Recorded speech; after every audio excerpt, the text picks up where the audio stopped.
Foi decidida agora à tarde a indicação do médico, Dr. Marcelo Queiroga, para o Ministério da Saúde. A conversa foi excelente, já conheci há alguns anos, tem tudo, no meu entender, para fazer um bom trabalho, dando prosseguimento em tudo que o Pazuello fez até hoje.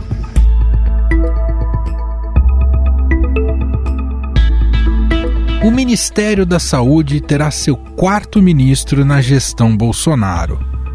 O escolhido é o médico Marcelo Queiroga, atual presidente da Sociedade Brasileira de Cardiologia. Em dezembro do ano passado, Queiroga foi indicado por Bolsonaro para ser um dos diretores da Agência Nacional de Saúde Suplementar. Diferentemente do presidente, o cardiologista é a favor do isolamento social e também já se posicionou contrário ao tratamento precoce, defendido por Bolsonaro. Nós sabemos que não existe ainda uma evidência científica concreta a respeito do papel que a hidroxicloroquina exerce no tratamento da Covid-19, seja em pacientes mais graves, seja em pacientes com risco intermediário, ou aqueles pacientes que começam com a doença e alguns preconizam, aqui eu volto a reiterar, sem uma base científica sólida, o emprego dessa medicação. A princípio, o nome mais cotado era o da cardiologista Ludmila Rajar, que se reuniu com Bolsonaro em Brasília no domingo. Assim como Marcelo Queiroga, a médica já se posicionou diversas vezes a favor do isolamento social. Também já falou contra o uso de medicamentos do tal tratamento precoce. Nitazoxanida, ivermectina, que a pessoa pudesse tomar isso e ter a sua vida normal. Isso não é fato. Hoje, comprovadamente, isso não funciona. Na segunda-feira, Ludmila Rajar informou sua decisão de recusar o convite para assumir o ministério, alegando motivações técnicas. Tivemos 2 dias de conversa, mas infelizmente acho que esse não é o momento para que eu assuma a pasta do Ministério da Saúde, por alguns motivos, principalmente por motivos técnicos, e eu acho que isso está acima de qualquer ideologia, isso está acima de qualquer expectativa que não seja pautada em ciência.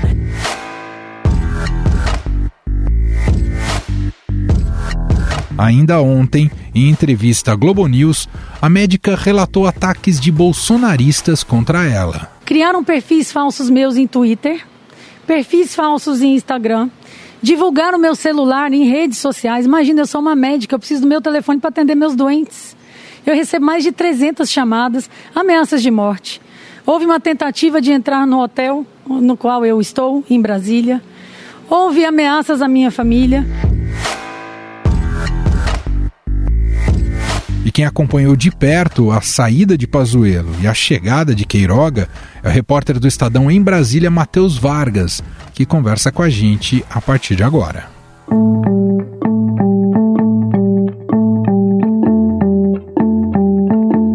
Olá, Matheus, tudo bem com você? Olá, tudo bom? Tudo certo.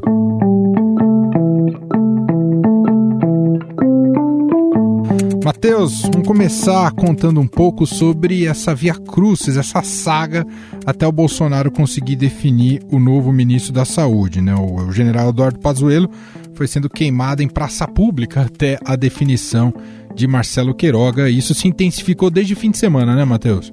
Sim, já nas últimas semanas, né, o presidente vem dando sinais de que, de certa forma, está incomodado, pelo menos, com as críticas que recebe sobre a condução da pandemia, sobre ser negacionista, sobre a explosão de casos, sobre a vacinação.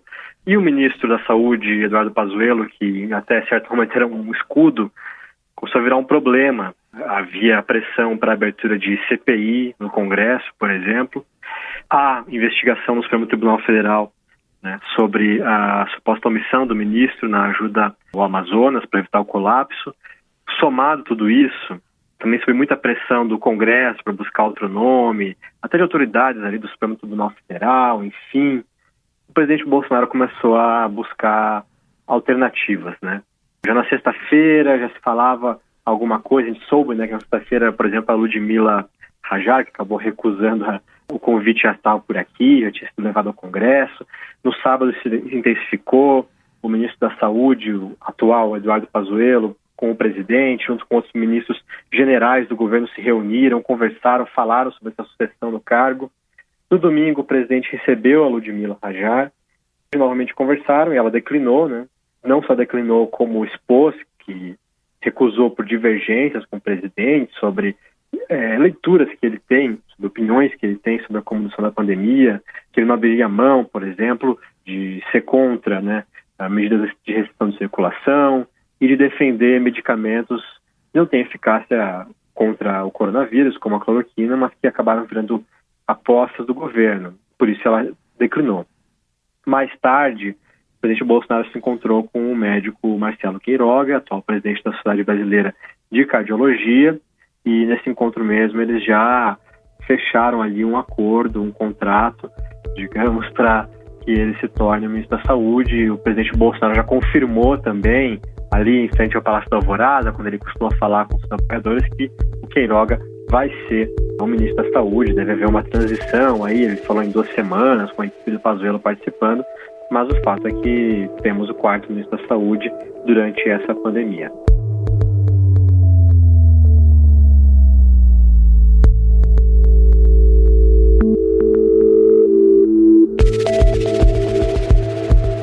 É de se presumir que o Queiroga teve que abrir mão de certas convicções para conseguir assumir o Ministério da Saúde, ou o Bolsonaro deixou de ser um negacionista?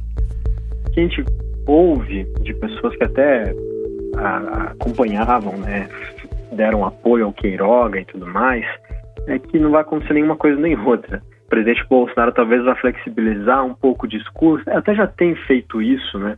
Não tem mais feito live, por exemplo, toda semana com a cloroquina do lado, não tem mostrado cloroquina para EMA do Palácio da Alvorada, mas ele ainda segue falando que dos medicamentos, de use off-label, né? Utiliza agora outros termos, não cita tanto o nome do medicamento. E o Marcelo Queiroga, que já se manifestou, inclusive, contrário ao uso desses medicamentos, e a Sociedade Brasileira de Cardiologia também é contrária ao uso desses medicamentos, deve provavelmente também dar uma flexibilizada, uma aliada no discurso e falar, olha, eu não apoio, mas o médico tem autonomia, o importante é não deixar o medicamento faltar, cada um faz o que quer. Até um discurso muito parecido com o do CFM, né, do Conselho Federal de Medicina, mas a expectativa é um pouco essa, assim, de que cada um vai dar uma flexibilizada no seu discurso. Aí levanta dúvidas, né, até que ponto isso vai dar certo, porque, por exemplo, o ministro Nelson Taik, também era um médico, que substituiu o Luiz Henrique Mandetta ano passado, ficou só um mês no cargo, também era um médico com posições divergentes do presidente Bolsonaro, e ficou ali por um tempo tentando equilibrar as vontades do presidente e, ao mesmo tempo, um discurso de defesa da ciência, até que uma hora essa corda se rompeu. Então já tem gente falando, é um Taik 2, né? Mas a gente vai ter que esperar um pouco para ver também até, por exemplo, qual espaço que o presidente Bolsonaro vai dar para ele montar a equipe dele, né? Como que vai ser o jogo de cintura dele com o mundo político e tudo mais. Tem diferença também sobre o ministro Nelson Taik, por exemplo. Ele é presidente da Sociedade Brasileira de Cardiologia, então, nesse cargo, já tem contato com muitos políticos, tanto que ele já conhecia o presidente Jair Bolsonaro e os filhos. Ele inclusive, está indicado para uma vaga de diretor da ANS, foi indicado, mas ainda não foi sabatinado, claro. Agora vão retirar essa indicação dele, né? Ele não pode acumular os 2 cargos.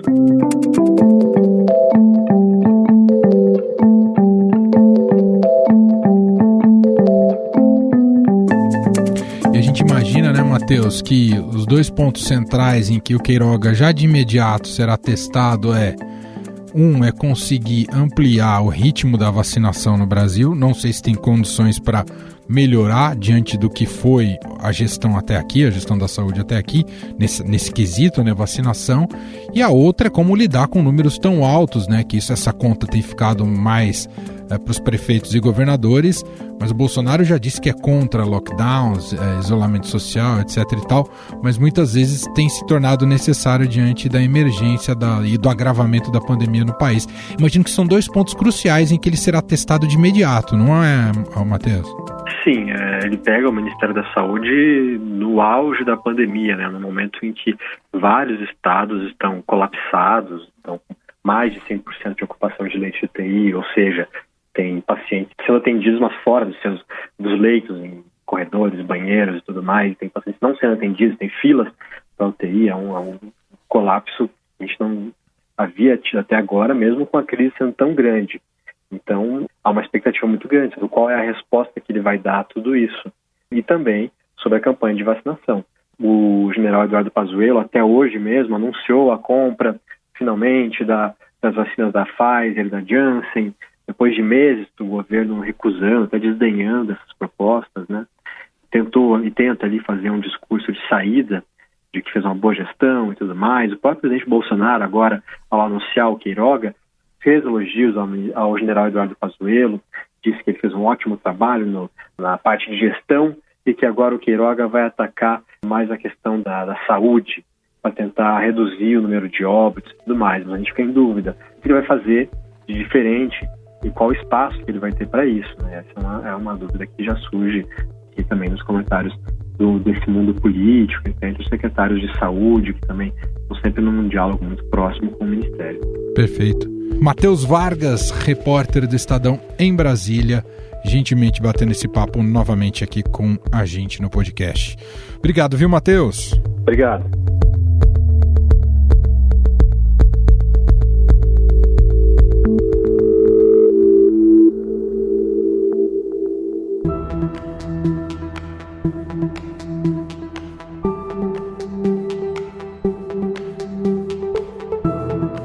A gestão do general Eduardo Pazuello no Ministério da Saúde nunca foi tranquila.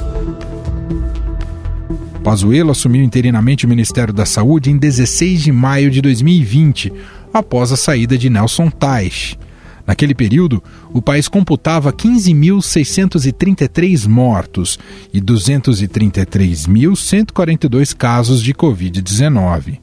A justificativa para a escolha do militar seria a sua experiência em logística, já que naquele momento o Brasil passava por dificuldades de distribuição de insumos, como os EPIs usados pelos profissionais de saúde.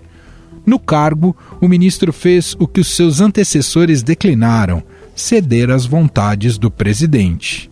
3 dias após assumir o comando da pasta, Pazuello ampliou a recomendação do uso da cloroquina e hidroxicloroquina para todos os casos de pacientes de Covid-19, apesar da falta de comprovação científica de eficácia do medicamento. Brasileiro que for diagnosticado pelo médico, receba a prescrição dos medicamentos, tome os medicamentos e se trate. E com isso não vai ficar agravado.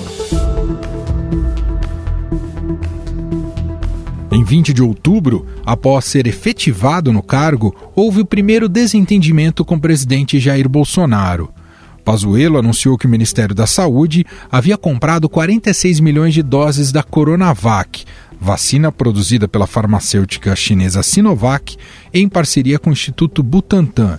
Já no dia seguinte, o general foi desautorizado pelo presidente, que afirmou que seu governo não iria adquirir a vacina chinesa de João Dória. Ninguém vai tomar tua vacina na marra não, tá ok? Procura outro. E ninguém, eu que sou o governo, o dinheiro não é meu, do povo, não vai comprar tua vacina também não, ok?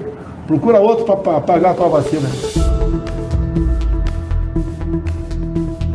Diante da situação, Bolsonaro e Pazuello fizeram uma live para falar da relação dos dois, que foi resumida assim pelo ministro. Não teve problema nenhum. Senhores, é simples assim. Um manda e o outro obedece. Mas a gente tem um carinho, entendeu? Dá pra desenrolar. Tá pintando o clima. Dá pra desenrolar.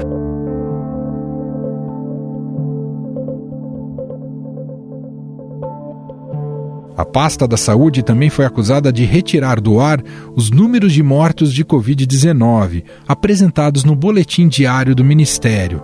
A atitude fez com que grandes veículos de comunicação, incluindo o Estadão, se unissem para colher os dados diretamente com os estados e divulgá-los para a população. Os dados são do consórcio de veículos de imprensa junto às secretarias estaduais de saúde.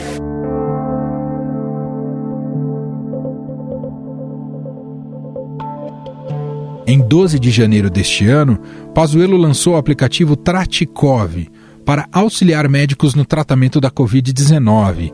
No entanto, o sistema recomendava tratamento precoce da doença por meio de remédios sem eficácia. Uma semana depois, Pazuello tentou justificar a conduta, dizendo que nunca recomendou tratamento precoce, e sim atendimento precoce. Não, o senhor falou... Eu não falei isso, senhora. Eu não usei esse termo nenhuma vez. Não. A senhora não ouviu eu falar nada disso. Atendimento precoce. Mas a senhora não ouviu falar nenhum remédio. Mas o problema mais grave enfrentado pelo ministro durante a sua gestão foi o que ocorreu em Manaus, capital do Amazonas. Os hospitais entraram em colapso por falta de cilindros de oxigênio. Mais de 25 pacientes morreram sufocados, segundo o Ministério Público do Estado. Diante da declaração de que o Ministério da Saúde foi avisado com antecedência sobre isso, o general apresentou versões diferentes sobre a data em que teria recebido essa informação. Atualmente, Pazuello responde a inquérito determinado pelo Supremo Tribunal Federal sobre sua conduta na pandemia. No dia 8 de janeiro, nós tivemos a compreensão a partir de uma carta da White Martins de que poderia haver falta de oxigênio se não houvesse ações para que a gente mitigasse esse problema, mas aquela foi uma surpresa tanto para o governo do estado quanto para nós. Em uma de suas últimas declarações, no dia em que o Brasil perdeu 2.349 vidas para a Covid-19 em 24 horas, Pazuello disse que o sistema de saúde brasileiro não ia colapsar. O nosso sistema de saúde está muito impactado, mas não colapsou nem vai colapsar.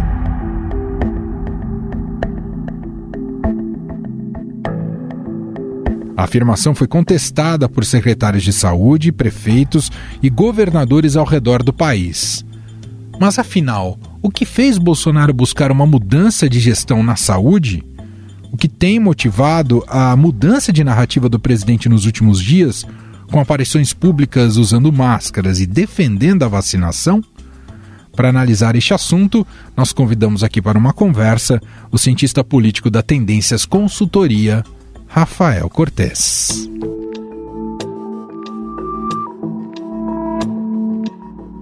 Tudo bem, Rafael? Seja bem-vindo mais uma vez aqui ao programa. Eu que agradeço o convite, mas é um prazer estar aqui falando com vocês.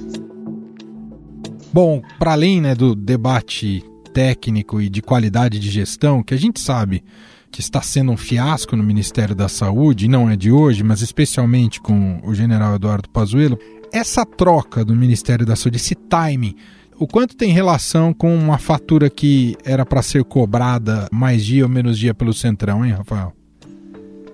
Me parece que tem a ver mais, não é nem tanto com o Centrão, claro que o Centrão é o grupo político que vocaciona e que demanda algumas mudanças, mas tem decorrência de um cenário político muito mais competitivo, agora com a emergência do ex-presidente Lula como um ator com direitos políticos restaurados. Essa maior competitividade do cenário político, combinado com um ambiente econômico que sinaliza dias ruins do ponto de vista da popularidade do governo, fizeram essa movimentação, essa demanda por algumas trocas. O problema, uma vez mais, tem a ver com o estilo presidencial. O modus operandi do bolsonarismo exercer o poder limita bastante esses ajustes de ambiente e, naturalmente, as consequências, seja do ponto de vista econômico, mas, sobretudo, do ponto de vista da saúde pública, seguem bastante desafiadoras. Quer dizer, muito mais do que uma simples cobrança ali por cargos de setores que o apoiam, Bolsonaro tem reagido especialmente por uma oposição que estava adormecida e que agora parece ter mais poder de contaminação na sociedade, e isso se verbalizou, como o senhor destacou, com a chegada do Lula, mas mesmo outros partidos têm se mobilizado nesse momento também. Quer dizer, esse timing tem relação com isso? O Bolsonaro está se sentindo ameaçado, Rafael? Basicamente isso que resume o risco não só olhando para 2022, mas eventualmente riscos também de ação de controle mais forte por parte ou do Poder Legislativo ou do Poder Judiciário em relação ao seu próprio mandato. A gente sabe que de um foco possível de investigação que pode se tornar denúncia da participação do governo federal naquele episódio que foi a crise no Amazonas em relação à ausência e falta de insumos básicos para o tratamento e para responder à crise na saúde pública.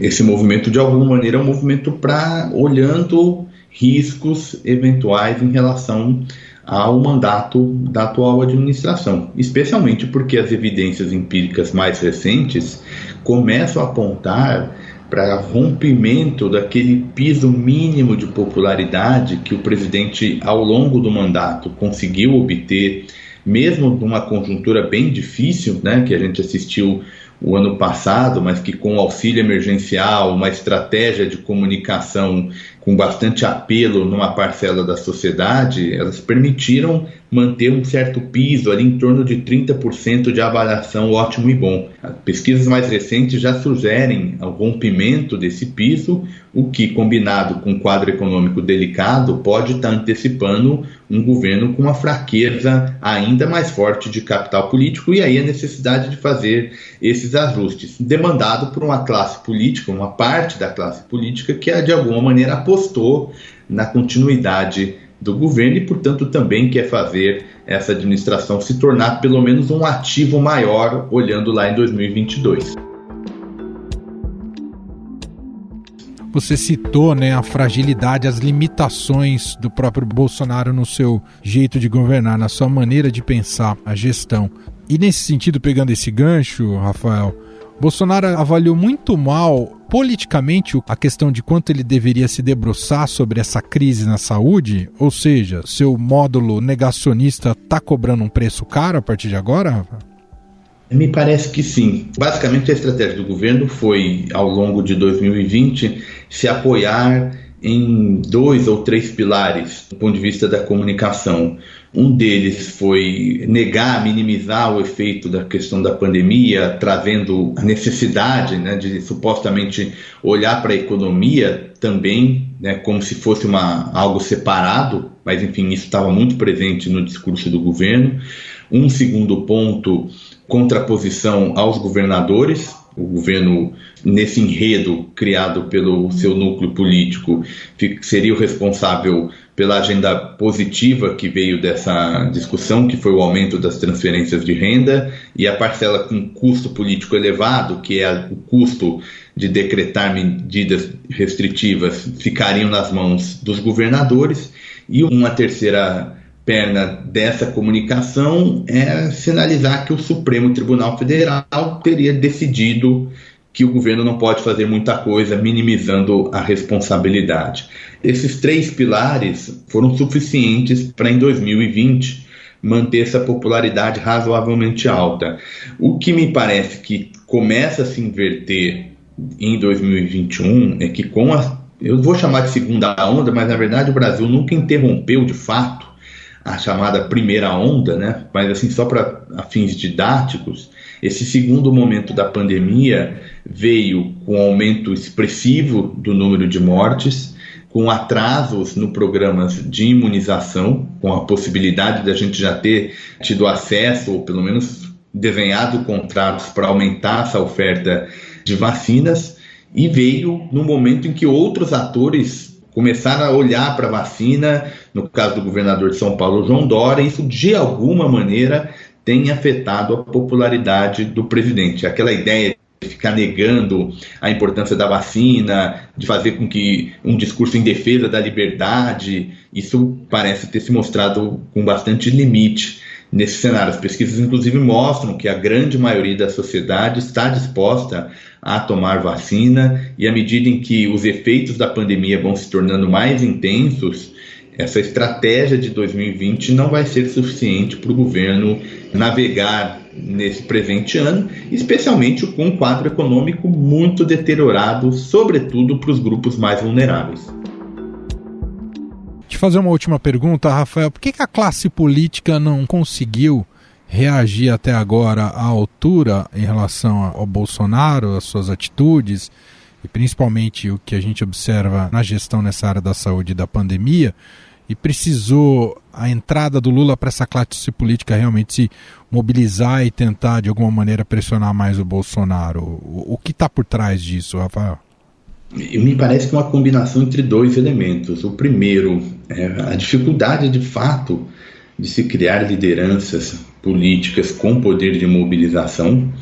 Veja, até candidatos em 2018 que em tese poderiam liderar o movimento mais significativo de contraposição à administração Bolsonaro, nomes da própria oposição, ou seja, que já fizeram uma opção política de se distanciar do atual governo, como, por exemplo, Fernando Haddad, Ciro Gomes, se mostraram com força política limitada, dado que não tem mais cargo, dado que, enfim, as eleições já se passaram e fica difícil manter esse poder de coordenação e mobilização. Ou seja, é difícil construir lideranças, sobretudo lideranças de natureza popular, como é o caso do ex-presidente Lula. E o segundo efeito, me parece, está relacionado à pandemia. A gente não vive uma vida normal, restrição à mobilidade, as limitações em termos de agrupamentos, isso acaba dificultando com que aquela rejeição, que é uma rejeição muito alta, expressa nas pesquisas, mas que ela não é sentida nas ruas, e não é sentida pela classe política que fez a opção de não prosseguir com um eventual impeachment do presidente Bolsonaro, quando isso estava colocado de forma mais clara, ou qualquer outro tipo de contraposição. E, sobretudo, porque nesse momento tem uma percepção de que, olha, tem um custo muito maior esticar a corda em relação ao governo por conta da pandemia. Então, ainda traz um jogo político complexo e que, paulatinamente, vai se mostrando com um custo crescente em termos de como responder ao quadro pandêmico. Muito bem, nós ouvimos Rafael Cortes, cientista político da Tendências Consultoria. Rafael, mais uma vez, muito obrigado por nos atender aqui a nossa reportagem. Um abraço e até a próxima. Eu que agradeço, Manuel, mais uma vez o convite e me coloco à disposição para a gente prosseguir o debate. Até a próxima. Estadão Notícias.